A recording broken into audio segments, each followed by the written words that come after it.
சென்னை மாநகராட்சிக்குட்பட்ட 2000க்கும் மேற்பட்ட சாலைகளை சீரமைக்க டெண்டர் கோரப்பட்டிருக்கிறது. ஆகஸ்ட் 7ஆம் தேதி வரை சாலையை சீரமைக்க நிறுவனங்கள் விண்ணப்பிக்கலாம் என சென்னை மாநகராட்சி அறிவிப்பு வெளியிட்டிருக்கிறது.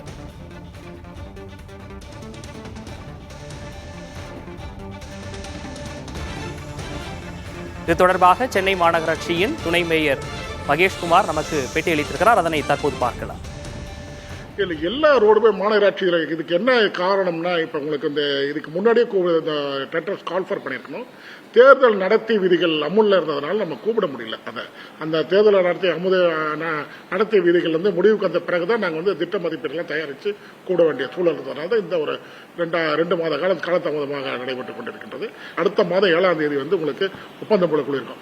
ஆகஸ்ட் மாதம் ஒப்பந்தம் குழு இருக்கும். ஆகஸ்ட் மாதம் அந்த ஒப்பந்தம் குழு முடிந்து அது தகுதியான நபர்கள் தேர்ந்தெடுக்கப்பட்ட பிறகு உங்களுக்கு செப்டம்பர் அக்டோபர் மாதத்துக்குள்ள எல்லா ரோடும் மழைக்காலம் அந்த பருவமழை முடிந்த பிறகு எல்லா சாலைகளும் மீண்டும் போடப்படும். அதாவது 3297 சாலைகள் புதிய ஒப்பந்த புள்ளி கோரியிருக்கின்றோம்.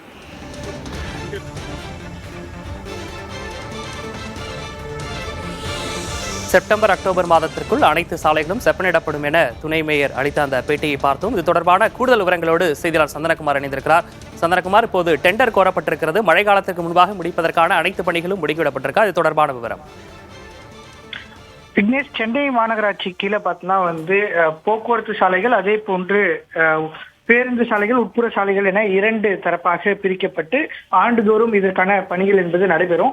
ஜனவரி மாதம் இறுதியிலே டெண்டர் விடப்பட்டு பிப்ரவரியிலேயே இந்த பணிகள் என்பது தொடரப்படுவதுதான் வழக்கமா இருந்தது. இருப்பினும் கூட இந்த ஆண்டு தற்போதுதான் மழைக்காலம், அதாவது தென்மேற்கு பருவமழை தொடங்கி இருக்கிறது. வரலாற்றில் அதிகமாக ஜூன் மாதத்தில் மழை பதிவாகி இருக்கிற சூழல் தான் தற்போதுதான் டெண்டர் கூறியிருக்கிறாங்க. அடுத்த மாதம் 7ஆம் தேதி தான் இந்த பணிகள் முடிவடைகிறது. ஒட்டுமொத்தமாக பார்த்தோம்னா கிட்டத்தட்ட 1052 பேருந்து சாலைகளும், அதே போன்று 1039 உட்புற சாலைகள் என மொத்தமாக இதுல டெண்டர் கோரப்பட்டிருக்கிறது.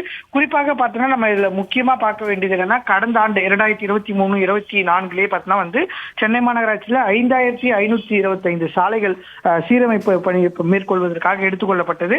அதுல கிட்டத்தட்ட 708 கோடி மதிப்பிலான மொத்த மதிப்புல 543 கோடி மதிப்பிலான சாலைகள் மட்டுமே முடிக்கப்பட்டது. கிட்டத்தட்ட 165 கோடி ரூபாய் மதிப்பிலான சாலைகளுக்கு பணிகள் நடைபெறாம இருந்தது. அந்த பணிகளோடு சேர்த்துதான் இந்த ஆண்டு எடுத்துக்கொள்ளப்பட்ட 2000 சாலைகள் என ஒட்டுமொத்தமாக 3000க்கும் மேற்பட்ட சாலைகள்ல தற்போது பணிகள் மேற்கொள்ளப்பட வேண்டிய சூழல் இருக்கிறது. அதுல 1188 சாலைகள்ல தற்போது பணிகள் என்பது நடைபெற்று வருகிறது. இருப்பினும் கூட கூடுதலாக இருக்கக்கூடிய 2000 சாலைகளுக்கு தற்போதே டெண்டர் சென்னை மாநகராட்சி கூறியிருக்கிறது. நம்ம பேட்டியில பார்த்த மாதிரி சென்னை மாநகராட்சி துணை மேயர் கூறியது போல ஜனவரி மற்றும் பிப்ரவரி மாதங்களே நடைபெறக்கூடிய இந்த டெண்டர் பணிகள் என்பது இந்த தேர்தல் காரணமாக தள்ளி 3 மாதங்கள் தள்ளி தற்போதுதான் டெண்டர் கோரக்கூடிய நிலைமை இருக்கிறது. இதன் காரணமாக வடகிழக்கு பருவமழைக்கு முன்பாக சேதமடைந்த அனைத்து சாலைகளுமே முழுமையாக சீரமைக்கப்படுமா என்ற கேள்வியும் ஒருபுறம் இருக்கிறது. இருப்பினும் சென்னை மாநகராட்சி அதிகாரிகள் முடிந்தவரை அதிகபட்சமாக சேதம் இருக்கக்கூடிய சாலைகளை கவுன்சிலர்கள் மூலமாக கண்டறியப்பட்டு அதை சீரமைக்கக்கூடிய பணிகள் முதற்கட்டமாக இந்த மழைக்குள்ள முடிக்கப்படும் என்று தெரிவித்திருக்கிறார்கள். சென்னையில் சாலைகளை சீரமைக்க மாநகராட்சியின் சார்பாக டெண்டர் கோரப்பட்டிருக்கிறது. அது தொடர்பான விவரங்களை வழங்கியமைக்காக நன்றி சந்தனகுமார்.